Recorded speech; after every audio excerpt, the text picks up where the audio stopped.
So, the difference, overlap, etc., between psychology and spirituality. This is actually a question that has been explored in some ways, and I like very much the statement that David Deida made. Namely, David Deida was talking about, or making a very nice analogy of how to understand the difference between basically psychological healing and then yogic work and even just getting enlightened, basically. And he put it like if you would have a beautiful stained glass church window or something like that. And he said all of us are somehow like these beautiful stained glass church windows, and we are complex, we have many parts to us, and all of us have some broken parts, right? And he put it like this, that the psychological work is like going in there and addressing a specific part and then clearing that part out, cutting a new part, setting it in, analogically speaking, right? So the idea is that you, through psychological work, you would go inside with the help of a professional, and you would look into very specific issues, maybe related to your childhood or your upbringing, or maybe a certain decision-making process you're going through, or something you're currently struggling with within your life. And then you address that, and you take care of that. And once it is solved, you go about your life until you might need another round of help, or something other is surfacing and needs to be addressed.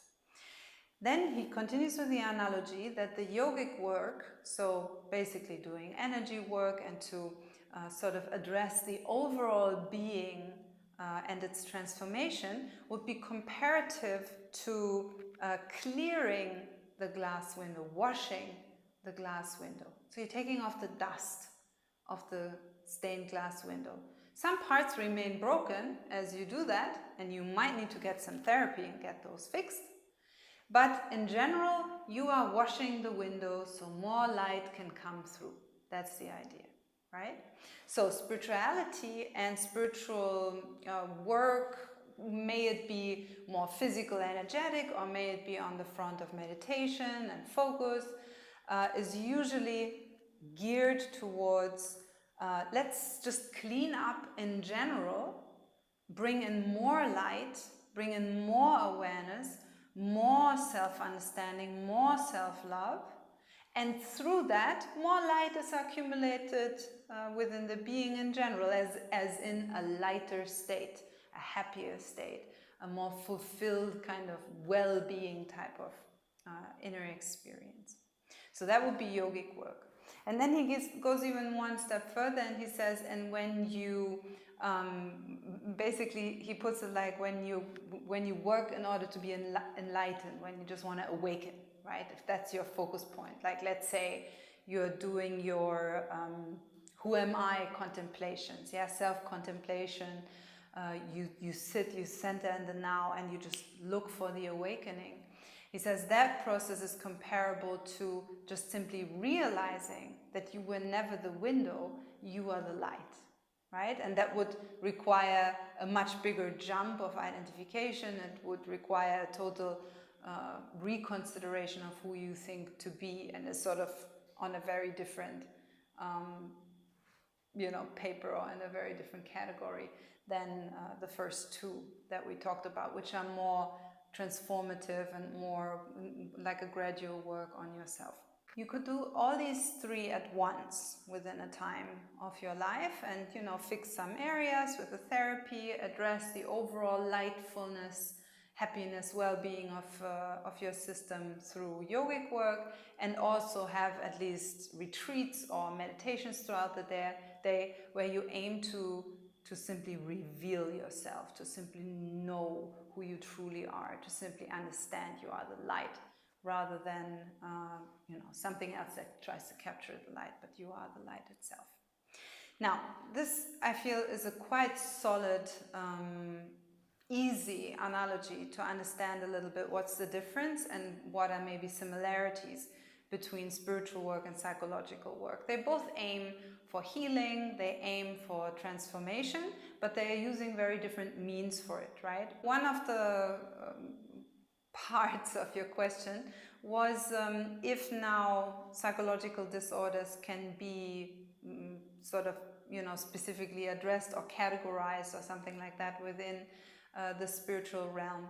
Now, it's for sure not with the same precision, because in the yogic field, you wouldn't, for example, do a diagnosis for someone, right? You wouldn't put them into a certain category of a specific mental disorder or something like that.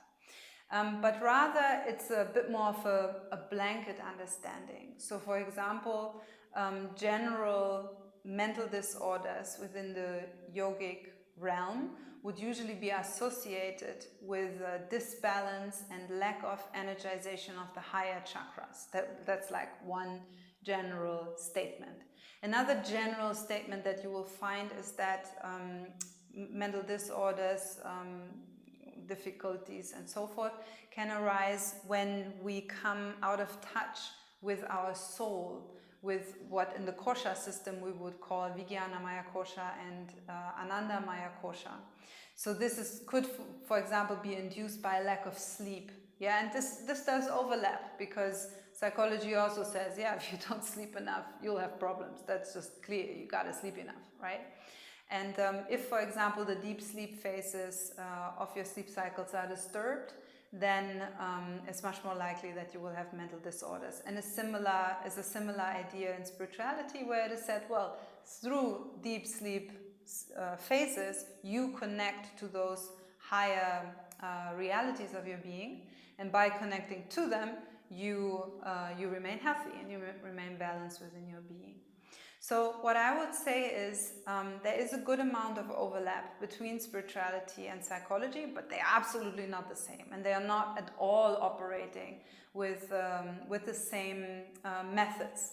The one thing that is really, really, really, really similar between psychology and spirituality is a general aim to gain self-awareness. Yeah? What do you do there when you sit and you talk through the session?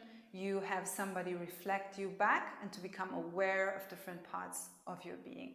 This is definitely something that is the same main goal in spirituality, is to become more and more self-aware. But how you would get there is usually quite different. You would rather sit in a silent meditation than, for example, be in a session and talk to someone. Now, lastly, you asked about how to differentiate actually between, well, is this person just going through what we would call the cycle of transformation, and they're a bit up and then they're a bit down, and stuff happens, or are they manic depressive or having some severe disorders? Now, I don't want to lean out too far and claim, well, there's this foolproof method of telling how it is done and how you can tell it apart. But there is definitely some good pointers. And one very important pointer is the level of coherence within the being that we're talking about. If a person just generally lacks coherence in what they are expressing, in degrees, right? This can go in degrees.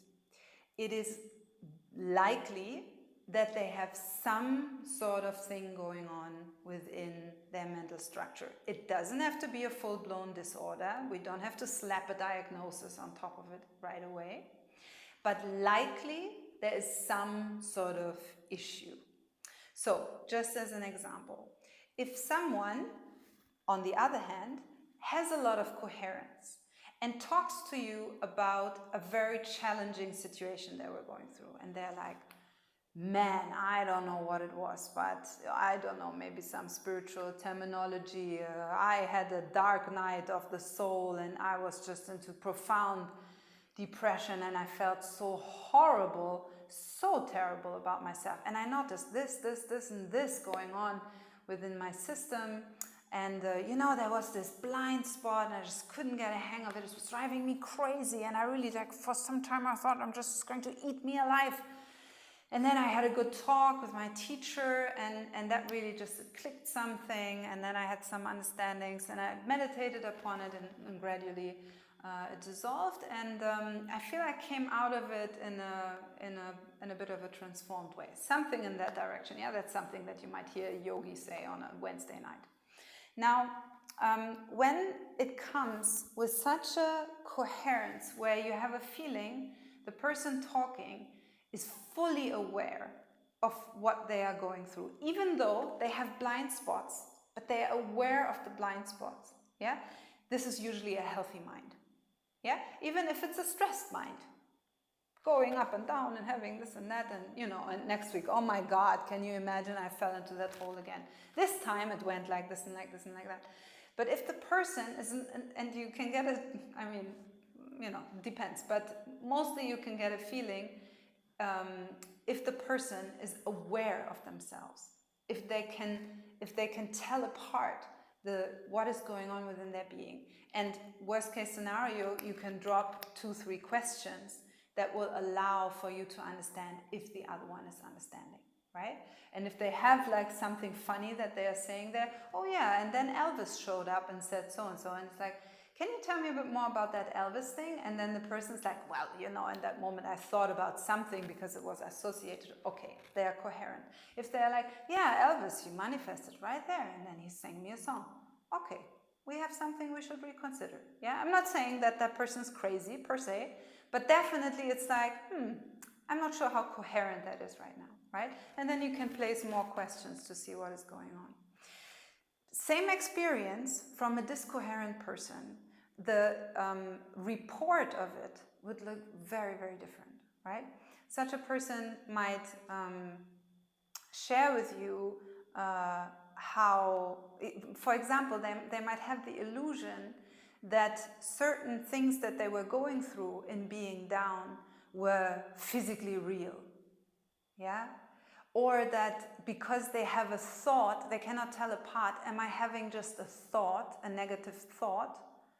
Or is this a physical reality? Yeah, such a person might say something like, yeah, and then I got really anxious, and I'm quite sure that my friend in London died from a heart attack. And then you would be like, did you call them? Did you ask? Oh no, I didn't even think about that. Discoherent. Yeah? So typically, when there's an actual mental disorder, and I'm not just talking about we are a bit agitated and confused, we are all a bit agitated and confused. Yeah? But an actual mental disorder, or like severe impact, let's call it, you will notice discoherence for sure. 100% sure.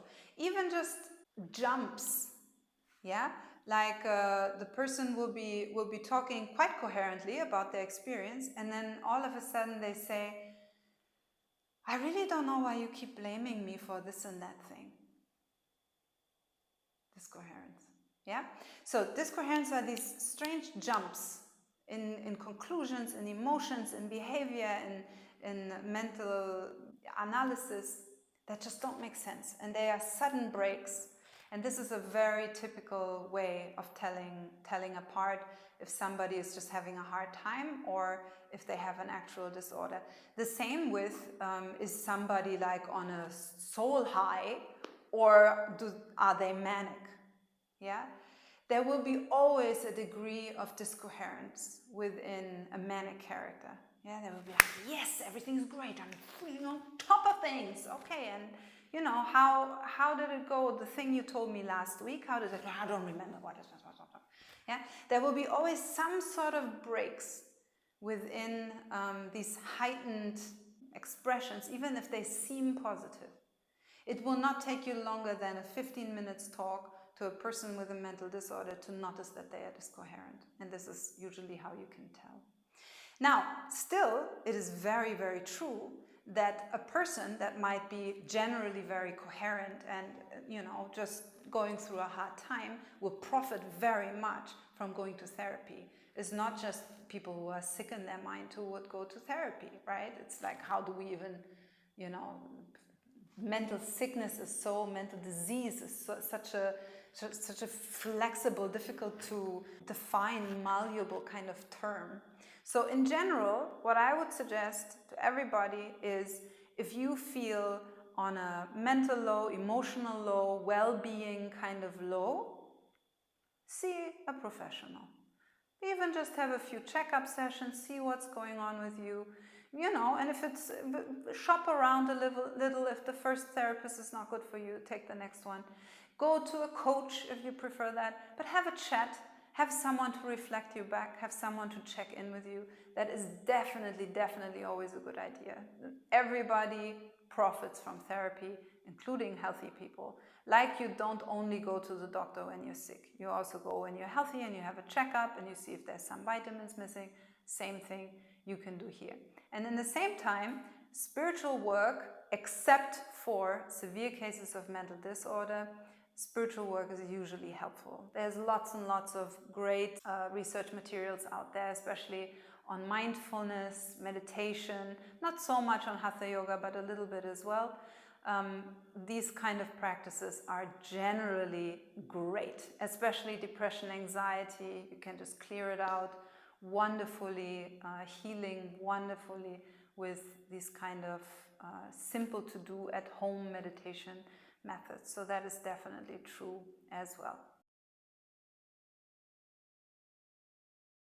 So, of course, finding out about the discoherence of a person, especially a person that is not very discoherent, you would need to have their consent to share with you, right? If you're just having a random talk in the hallway, it would be difficult to understand anything about anyone, right? Like it is not even possible if somebody sits in, I don't know what, reality TV interview and pours their heart out and so on, you cannot make a diagnosis from that, right? It's not possible. So you would have to have a heart-to-heart talk, and you would need to even ask the person a little bit, going deeper and understanding what they're experiencing. And of course, if somebody doesn't want to be seen, they don't want to be seen.